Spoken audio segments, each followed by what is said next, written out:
ফুলসজ্জার খাট সাজানো পুরোপুরি কমপ্লিট হয়ে গেছে। সিম্পলভাবে সাজালেও সাজানোটা কিন্তু বেশ ভালোই লাগছে দেখতে।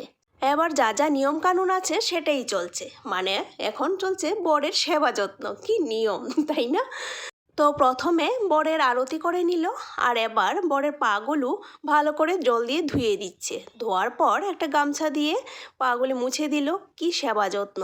তারপর দেখো চুল দিয়েও পাগুলি আবার মুছে দিচ্ছে। এবার চলছে তেল লাগানো, তেল মালিশ করে দিচ্ছে পায়ের মধ্যে। আর এবার দুধ খাওয়ানো হচ্ছে, 1 গ্লাস গরম গরম দুধ। ব্যাস, এত সেবা যত্নে তো সারাদিনের যত সব ক্লান্তি আছে তা জানি এক নিমেষেই দূর হয়ে গেছে।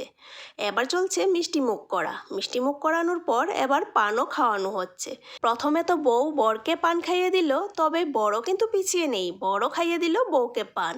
বাস, পান খাওয়া খাওয়ি হয়ে গেল কমপ্লিট। এবার আশীর্বাদও নিয়ে নিল, ভালো করে আশীর্বাদ নিয়ে নিল, আর বড় ভালো করে সুন্দর করে আশীর্বাদ করে দিল। তো যা যা রিচুয়াল ছিল সমস্ত কিছু কমপ্লিট হয়ে গেল, আর এবার চলছে ফটো শুটিং। তাহলে আজকের মিনি ব্লগটা এতটুকুই। টাটা।